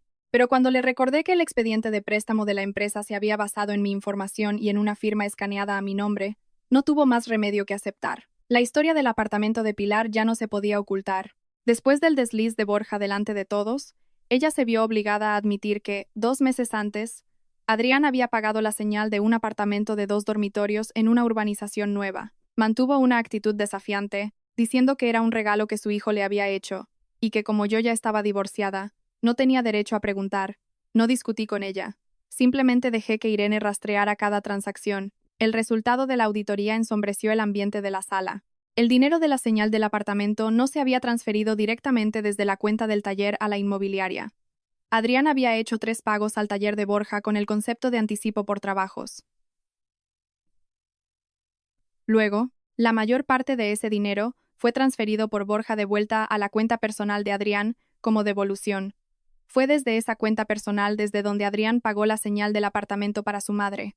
A simple vista, parecía que el dinero salía de la cuenta privada de Adrián, pero al rastrear el origen, una parte provenía de la línea de crédito del taller, aquella para la que se había utilizado mi información y mi firma escaneada. Miré a Adrián durante un largo rato y le pregunté: «No solo usaste mi nombre para pedir un préstamo, sino que hiciste una triangulación con Borja para convertirlo en dinero personal». Adrián lo negó de inmediato, diciendo que solo había tomado prestado el flujo de caja y que pensaba devolverlo cuando cobrara de los clientes. Afirmó que no había intención de apropiarse de nada. Pero Irene fue muy directa. «Puedes llamarlo tomar prestado, pero en la contabilidad de la empresa, esas cantidades siguen registradas como gastos de obra». Fue entonces cuando Pilar entendió de verdad que el apartamento del que tanto presumía ante la familia no era tan simple como ella pensaba. Pero en lugar de reflexionar, se giró para culparme a mí. «Si no le hubieras consentido tanto, no se sabría hasta el último movimiento del dinero». Por primera vez, Adrián no defendió a su madre. Le respondió que si ella y Sandra no le hubieran presionado constantemente para que sacara dinero, las cosas no se habrían complicado tanto. Sandra, al oír su nombre, reaccionó al instante. «Mi hermano me ayudó porque quiso. Yo no le puse una pistola en el pecho». En cuestión de minutos, las 3 personas que habían formado un frente común para echarme de casa empezaron a culparse mutuamente. No sentí ninguna satisfacción, solo agotamiento. Interrumpí la discusión y expuse claramente mis 3 exigencias. El expediente del préstamo debía ser modificado para que no se generaran nuevas obligaciones a mi nombre. Los fondos utilizados para fines incorrectos debían tener un plan de devolución. Los salarios de los trabajadores estaban por encima del apartamento, el coche o cualquier otro gasto de imagen personal. Mi padre también propuso una solución muy clara. No exigiría a Adrián la devolución inmediata de los 25.000 euros, pero a partir de ese momento, el préstamo tendría un calendario de pagos mensuales fijos. Se acabaron las demoras. Si el taller tenía buenos pedidos pero le faltaba material a corto plazo, mi padre podría presentarle a un proveedor de confianza que permitiera pagos escalonados. Pero subrayó: «Nada de más dinero en efectivo». Le pregunté en voz baja por qué seguía queriendo ayudar. Él solo respondió: «No estoy ayudando a Adrián. No quiero que más de 30 personas se queden sin trabajo porque su jefe es un irresponsable». Esa frase me dejó en silencio. Entendí que mi padre me estaba enseñando algo más. Proteger tus derechos no significa hundir a todos los que te rodean. Después de escuchar la propuesta, Manolo y otros trabajadores veteranos aceptaron terminar los pedidos pendientes, con la condición de que los pagos de los salarios fueran transparentes. Irene también aceptó quedarse un tiempo más para auditar y entregar las cuentas, pero dejó claro que si Adrián volvía a pedirle que legalizara partidas incorrectas, se iría en el acto.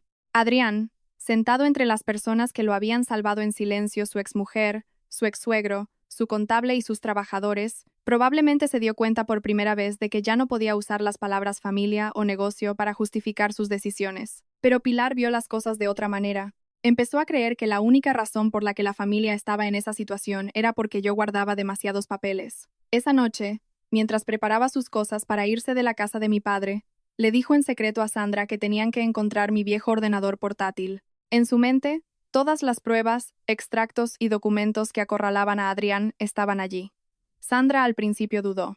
Dijo que si hacían eso y los descubrían, los problemas serían aún mayores. Pero Pilar insistió: «Si no conseguimos esos documentos, podemos perder el apartamento, y el taller de tu hermano también corre peligro».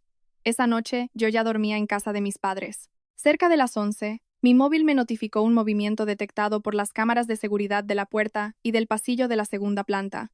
Abrí la aplicación y vi a Pilar y a Sandra entrando en mi antiguo despacho. Revolvieron los cajones y metieron el portátil en una bolsa de tela. No volví corriendo a la casa.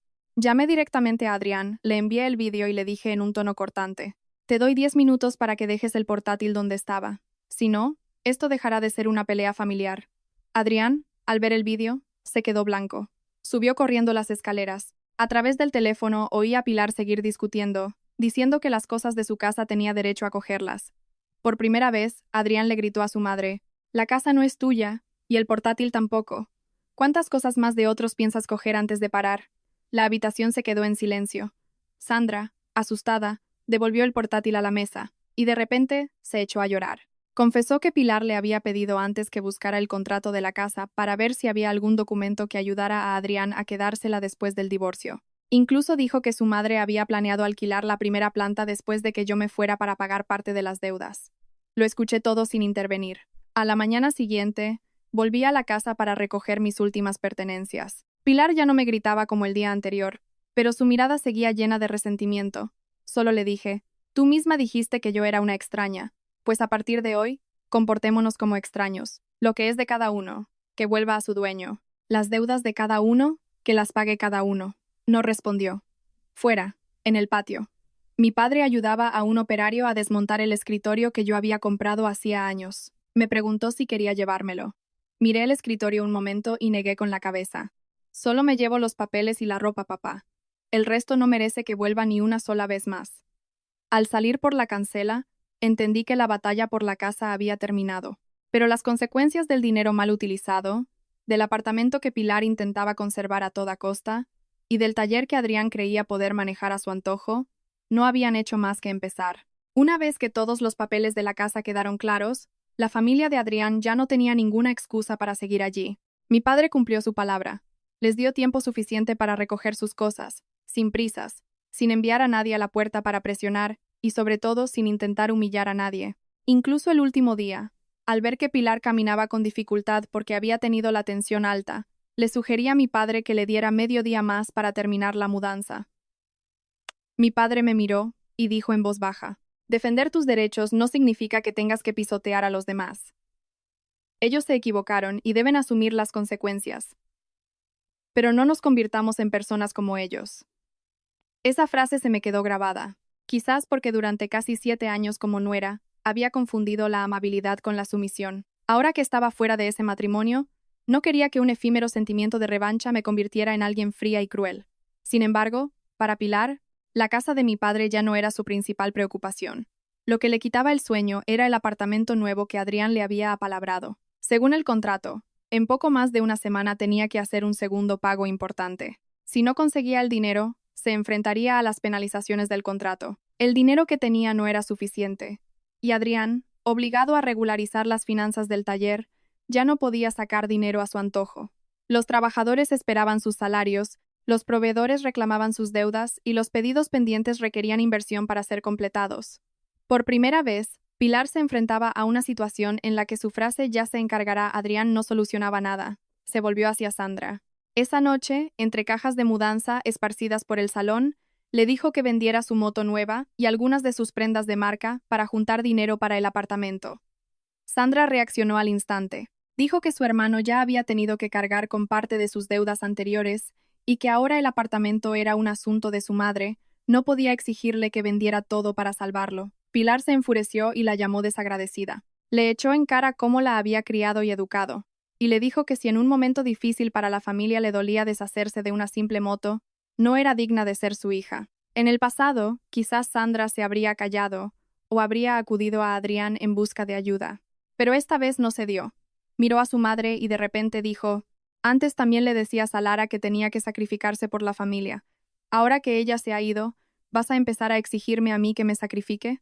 Esa frase fue como un puñal para Pilar. Se levantó de un salto y le dio una bofetada en mitad del salón. El sonido seco hizo que Adrián entrara corriendo desde el patio.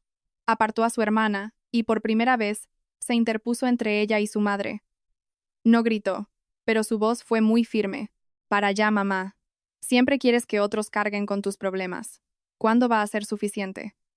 Pilar se quedó paralizada unos segundos y luego empezó a culpar a Adrián. Dijo que desde el divorcio se había vuelto un blando, que me hacía caso en todo e incluso había permitido que su exmujer manejara a toda la familia. Adrián no respondió de inmediato, pero en ese momento Sandra rompió a llorar. Confesó algo que Adrián no sabía por completo. Meses atrás, cuando su tienda empezó a dar pérdidas, fue Pilar quien la animó a seguir pidiendo préstamos para mantener el negocio a flote. Siempre había creído que, con el taller de Adrián y mis ingresos estables, si faltaba algo de dinero, entre todos lo solucionarían. Sandra incluso dijo que su madre la había tranquilizado diciéndole que no tuviera miedo a las deudas, que el día de mañana, con vender la casa, sobraba para pagar todo. Adrián se quedó inmóvil. Quizás en ese momento entendió por fin por qué su madre, durante tantos años, siempre había vivido con una seguridad que no se correspondía con su situación económica real.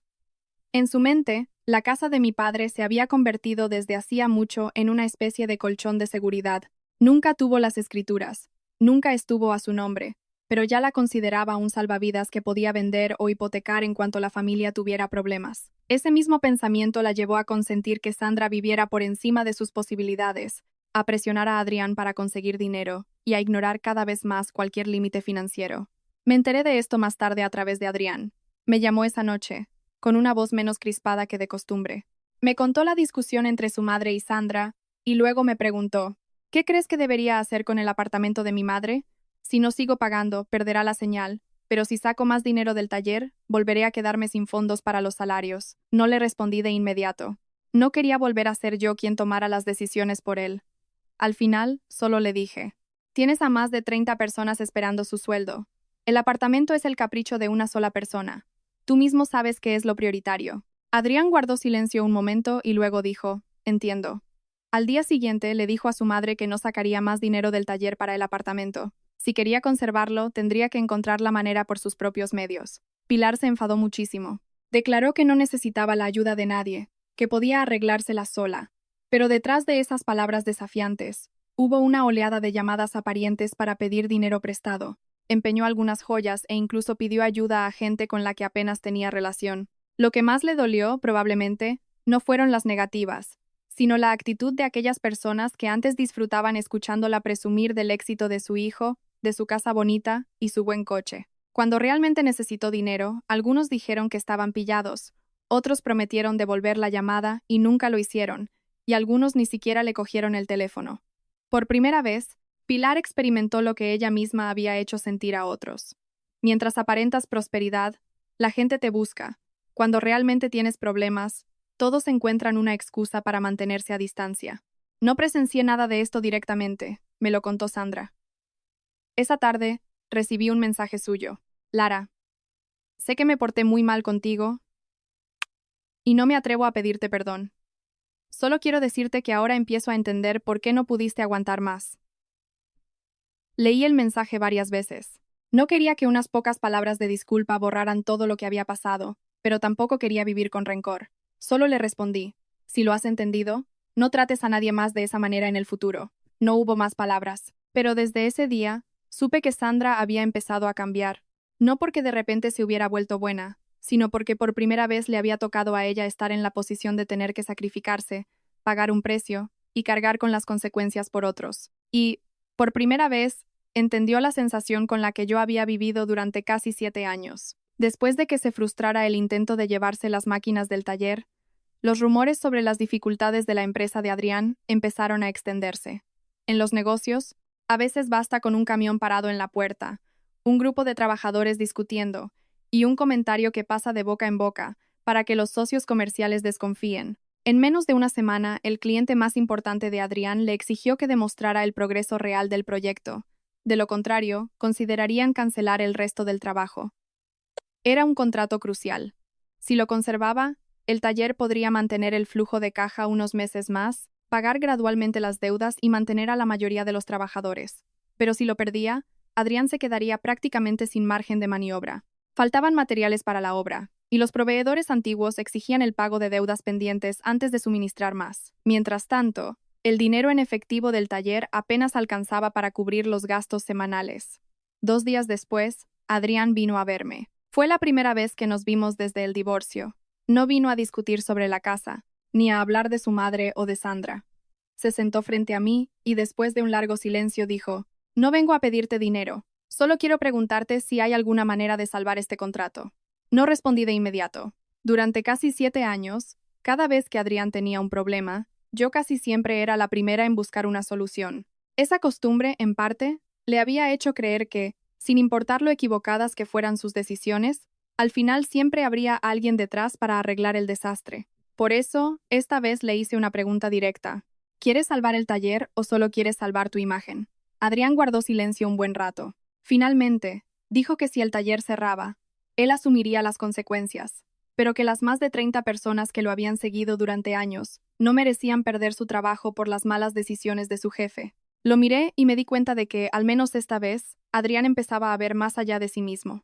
Acepté ayudar, pero solo dentro de mi ámbito profesional. Le dejé claro que no volvería a trabajar con él, que no avalaría más préstamos y que, por supuesto, no pondría más dinero personal en el taller. Lo que podía hacer era, junto con Irene, revisar el flujo de caja, establecer prioridades y determinar qué gastos había que recortar de inmediato. Irene trajo todos los datos que había recopilado. Pasamos casi toda la tarde los tres juntos, agrupando los gastos. Se dio prioridad a los pedidos con mayor probabilidad de cobro a corto plazo. Se paralizaron las inversiones no esenciales. El dinero para los materiales del gran contrato y los salarios de los trabajadores se colocaron por encima de cualquier gasto de imagen. Cuando llegamos a los gastos fijos, dos partidas destacaban claramente: la cuota mensual del coche que Adrián estaba pagando a plazos y el alquiler de la oficina de exposición que mantenía en una zona céntrica, con un coste mucho más alto de lo necesario. No me anduve con rodeos. Señalé la tabla y le dije, si mantienes estas dos cosas, te faltará dinero en otros sitios. Adrián se quedó mirando la cifra de la cuota del coche durante mucho tiempo. Ese coche había sido su mayor orgullo, el símbolo de una época en la que creía haber ascendido a otro estatus, pero al final asintió. Cuando Pilar se enteró de que Adrián pensaba vender el coche, se opuso rotundamente.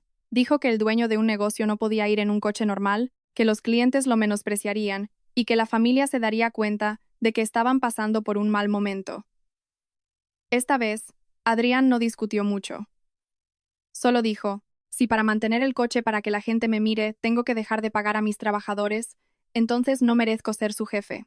Escuché esa frase y me pareció muy diferente al Adrián de hacía unos meses. Mi padre, después de revisar el plan de flujo de caja, tampoco aportó más dinero, pero le presentó a Adrián a un pequeño proveedor con el que mi familia llevaba años trabajando. Acordaron entregarle los materiales en 2 fases, con pagos ajustados al progreso del trabajo, en lugar de exigir casi todo por adelantado. Mi padre fue muy claro. No era un favor incondicional.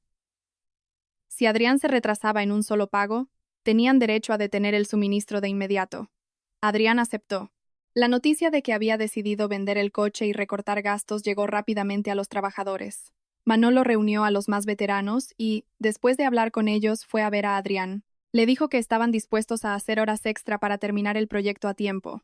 La paga de esas horas extra podía esperar unas semanas, pero el sueldo base tenía que pagarse puntualmente para que todos pudieran mantener a sus familias. Adrián no se aprovechó de esa generosidad. Le pidió a Irene que preparara un calendario de pagos claro y lo firmó delante de todos.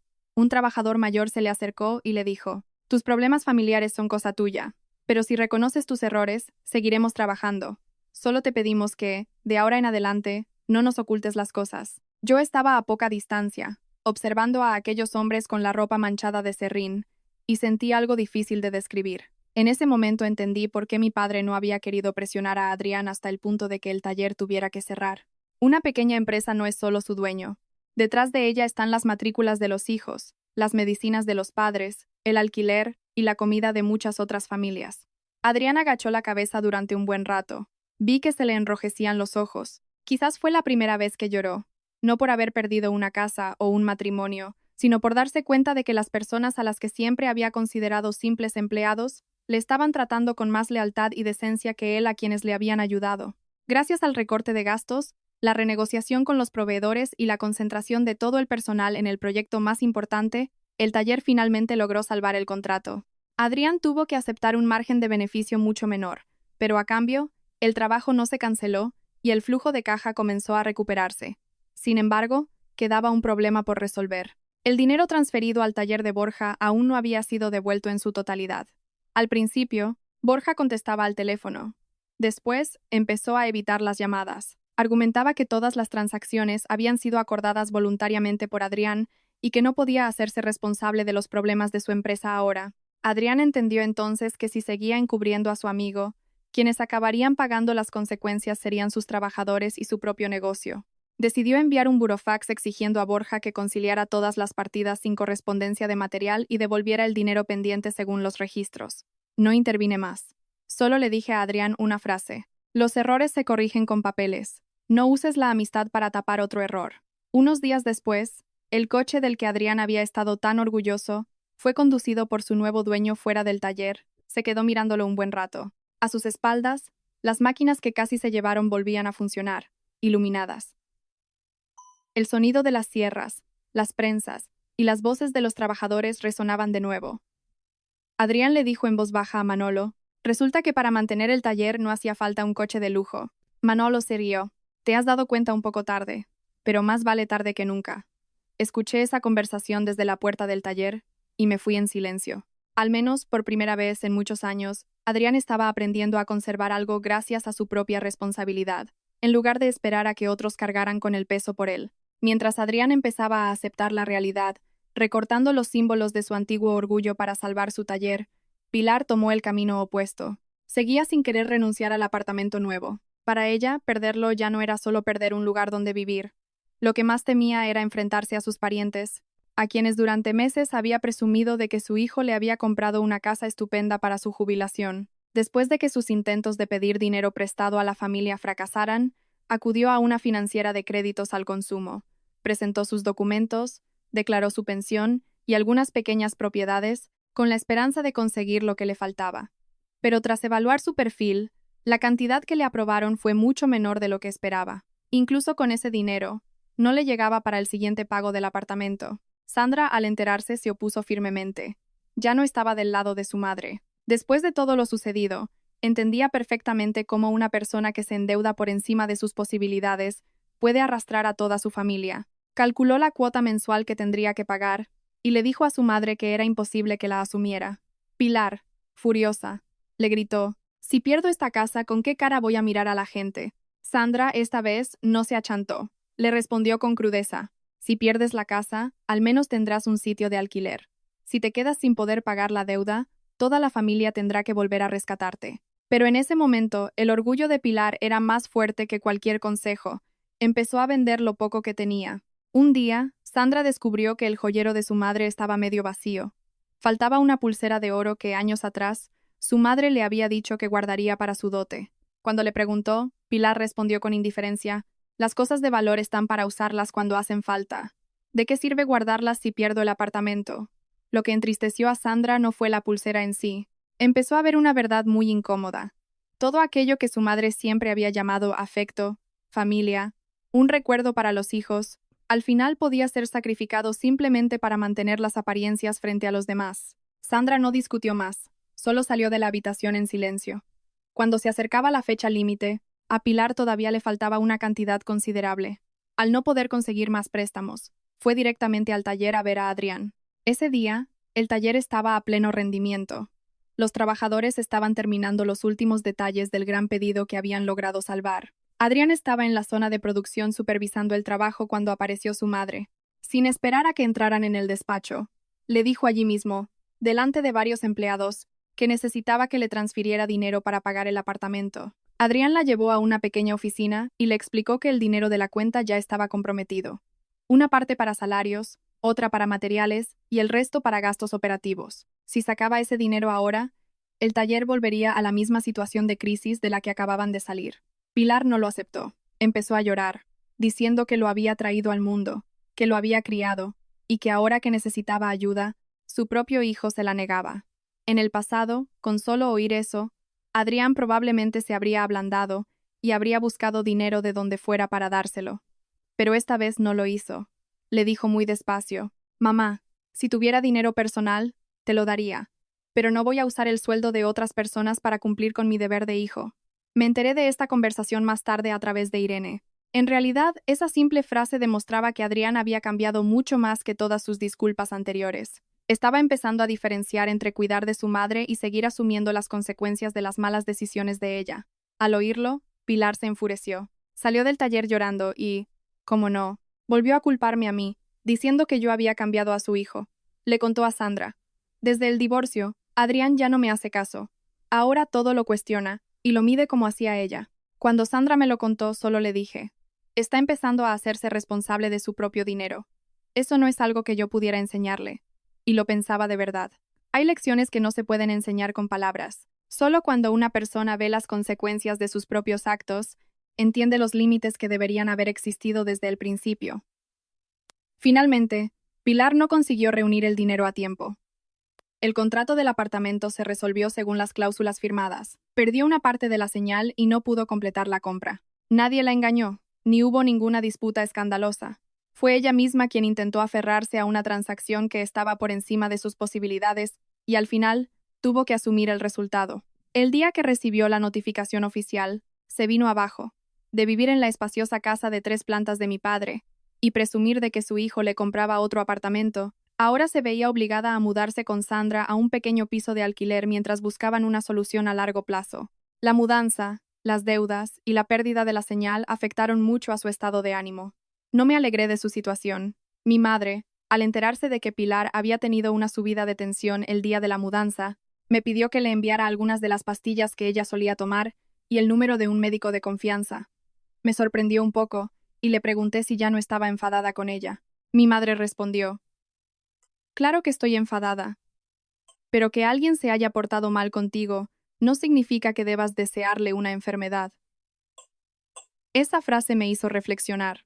Hice lo que me pidió mi madre y le pedí a Sandra que recogiera las medicinas, pero no fui yo directamente. No quería que Pilar pensara que iba a verla en su momento de debilidad, ni que mi amabilidad se interpretara como compasión. Sandra me envió un mensaje de agradecimiento. Me dijo que su madre sabía de dónde venían las medicinas, pero que no había dicho nada durante un buen rato. Esa noche, por primera vez, Pilar no me criticó. Solo le preguntó a Sandra, ¿todavía me odia mucho? Sandra me contó que le respondió, ya no necesita odiarte, ya se ha ido de nuestra vida. Quizás esa frase le dolió a Pilar más que cualquier reproche, porque fue entonces cuando entendió que yo ya no competía con ella, que ya no necesitaba su aprobación sobre quién tenía razón. Simplemente, me había marchado de verdad del mundo que ella creía poder controlar. Mientras tanto, el conflicto entre Adrián y Borja también tuvo una resolución. Tras recibir el burofax, Borja, para no alargar una disputa legal que perjudicaría su negocio, se vio obligado a devolver una parte del dinero que no se correspondía con ningún material entregado. Adrián recibió ese dinero, pero no tocó ni un euro para dárselo a su madre. Lo usó íntegramente para pagar deudas a los proveedores. Cuando me enteré, no sentí satisfacción. Solo pensé que, finalmente, las cosas estaban volviendo a su lugar. El dinero del taller volvía al taller. Las deudas de cada uno eran asumidas por cada uno. Y las malas decisiones de cada uno tenían sus propias consecuencias. Quizás esa era la forma más clara de entender el dicho. Se cosecha lo que se siembra. Unos 3 meses después de que me fuera de aquella casa, todo empezó a volver a un ritmo más normal. El taller de Adrián ya no operaba con la ostentación de antes. Vendió el coche del que tan orgulloso estaba, pagó parte de sus deudas y cerró la oficina de exposición en el centro para trabajar directamente desde el taller. Según me contó Irene, Adrián pasaba mucho más tiempo en la zona de producción, supervisando el progreso, hablando con los trabajadores y empezando a entender de verdad cada euro que entraba y salía, en lugar de delegarlo todo y mirar solo el resultado final. Sandra también había cambiado. Después de cerrar definitivamente la tienda de cosméticos, encontró un trabajo de oficina, con un sueldo modesto pero estable. Ya no le exigía a su hermano que pagara el resto de su deuda, sino que se hizo una hoja de gastos, y cada mes destinaba una cantidad fija a ir saldándola. Pilar seguía viviendo en el pequeño piso de alquiler, y había reducido sus contactos sociales. Las reuniones para presumir de los logros de su hijo o de sus propiedades prácticamente desaparecieron. Yo sabía todo esto, pero no preguntaba activamente. Después del divorcio, adopté un nuevo hábito. Lo que ya no era mi responsabilidad, no debía seguir cargándolo. Mantuve el contacto necesario para finalizar los trámites financieros pendientes. Pero aparte de eso, no indagué sobre cómo vivía Adrián, qué pensaba Pilar, o cuánto había cambiado Sandra. Una tarde, Adrián me escribió para preguntarme si podíamos vernos media hora. Dijo que tenía que entregarme unos documentos en persona. Acepté y elegí una cafetería concurrida pero tranquila cerca de mi trabajo.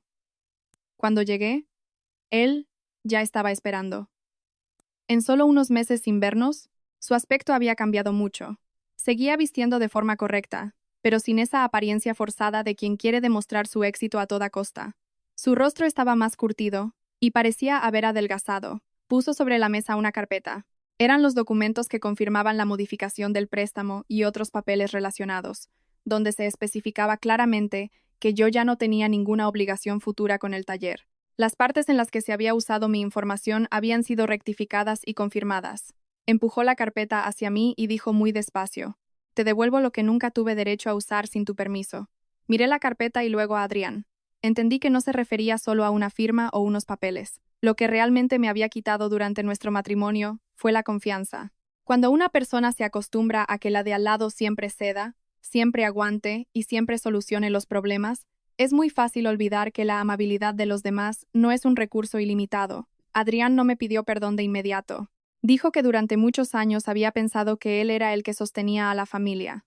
Ganaba dinero, montó el taller, cuidaba de su madre, ayudaba a su hermana, y en su cabeza siempre tuvo la sensación de que él cargaba con la mayor presión. Solo después de que todo se derrumbara, se dio cuenta de que muchas de las cosas que él llamaba solucionar por mí mismo, en realidad siempre me tuvieron a mí o a mi padre detrás, evitando que cayera. También admitió que había permitido que su madre interfiriera demasiado en nuestra vida. Cada vez que Pilar se pasaba de la raya, él elegía el silencio, pensando que ceder un poco mantendría la paz en casa, pero el precio de esa paz siempre lo pagaba yo. Adrián dijo: «El día que tu padre vino a recuperar la casa, llegué a pensar que tú y él me estabais acorralando a propósito. Más tarde entendí que si tu padre hubiera querido vengarse de verdad, mi taller ya no existiría». No negué que había estado muy enfadada, pero también le dejé claro que mi decisión de ayudar a revisar las cuentas, salvar algunos pedidos y evitar que el taller se hundiera, no fue porque quisiera volver con él. Lo hice porque detrás del taller había más de 30 trabajadores, y el error de unos pocos no debía costarles el sustento a más de 30 familias. Al oír esto, Adrián guardó un largo silencio. Después me hizo la pregunta que probablemente llevaba tiempo preparando. «Si de verdad he cambiado, ¿crees que podríamos volver a empezar?». Lo miré durante un buen rato antes de responder. Hay gente que cambia por miedo a perder algo, y hay gente que cambia porque por fin entiende que se ha equivocado. Espero que tú seas del segundo tipo, pero eso no significa que yo tenga que volver para comprobarlo. Adrián agachó la cabeza. Vi que se le humedecían los ojos, pero esta vez no intentó convencerme ni me acusó de ser fría como antes. Un momento después, me preguntó si podía perdonarle. Le dije: «Perdonar y volver son dos cosas distintas. No quiero vivir el resto de mi vida con rencor, pero tampoco quiero volver a un lugar donde cada día tenía que preguntarme si estaba siendo demasiado egoísta o calculadora solo por exigir respeto». Adrián asintió. Por primera vez en muchos años, aceptó una respuesta que no le gustaba sin enfadarse, sin meter a su madre por medio y sin intentar hacerme sentir culpable. Antes de irse, me dijo que pensaba transferirme una parte de los nuevos beneficios del taller como compensación por todo lo que yo había aportado. Me negué. Las deudas claras debían resolverse según los papeles, pero no necesitaba una compensación emocional. Le dije: «Si tienes dinero de más, úsalo para pagar puntualmente a tus trabajadores, para devolver los préstamos que pediste, y para cuidar de tu madre dentro de tus posibilidades. No sigas usando el dinero para comprar el perdón en lugar de cambiar tu forma de vivir». Una semana después, Sandra me buscó de nuevo. Me dio una pequeña cantidad de dinero, diciendo que era la primera parte de lo que me debía desde hacía años. Sinceramente, casi había olvidado esa deuda. Sandra dijo: «No te lo devuelvo para que vuelvas a casa. Te lo devuelvo porque por primera vez quiero vivir sin pensar que alguien tiene la obligación de rescatarme». Acepté el dinero, pero le advertí que lo devolviera según sus posibilidades, que no se endeudara en otro sitio para pagarme más rápido, y le dije algo que a mí misma me había costado años entender. Si quieres cambiar, empieza por cambiar tu forma de vida. El dinero se puede devolver más tarde, pero la costumbre de echarle la responsabilidad a otros es lo que de verdad es peligroso. Sandra rompió a llorar y asintió. No creo que nadie pueda convertirse en una persona completamente nueva en unos pocos meses. Adrián todavía tenía deudas que pagar. Sandra tenía que asumir las consecuencias de sus actos, y Pilar tenía que vivir en un piso de alquiler en lugar de la espaciosa casa que una vez consideró suya. Pero al menos, habían empezado a entender que pedir perdón no significa que las consecuencias desaparezcan. Pilar, por su parte, nunca me pidió perdón directamente. La diferencia es que yo ya no lo esperaba, porque cuando una persona realmente ha dejado atrás el pasado, que la disculpa de otro llegue o no, ya no determina cómo va a vivir el resto de su vida. Casi un año después de mi divorcio de Adrián, la casa de 3 plantas de mi padre fue finalmente reformada de nuevo. Mi padre me preguntó si quería volver a vivir allí o si prefería alquilarla para tener unos ingresos estables. Después de pensarlo mucho, negué con la cabeza. No porque odiara la casa, sino porque hay lugares que, aunque ya no te duelan, no quieres volver a habitar como si nada hubiera pasado. Le propuse a mi padre que destinara una parte de la casa a crear un pequeño alojamiento a un precio justo para algunas de las empleadas jóvenes de su almacén de materiales. Muchas de ellas venían de otras ciudades, vivían en alquileres lejanos, con horarios complicados y en condiciones no muy buenas. Mi padre aceptó, pero mantuvo su forma de hacer las cosas, todo por contrato, especificando claramente el alquiler, la forma de calcular los suministros y dejando todo transparente. Incluso dijo, si ayudas a alguien, lo último que quieres es que se sienta en deuda contigo. Al escucharlo, sentí que tenía toda la razón. Después de todo lo que había pasado, por fin entendí que el afecto y los límites no son opuestos. Se puede ser amable y, al mismo tiempo, claro, se puede querer a los demás sin necesidad de cargar con sus vidas. Y a veces, es precisamente esa claridad lo que hace que una relación sea más fuerte.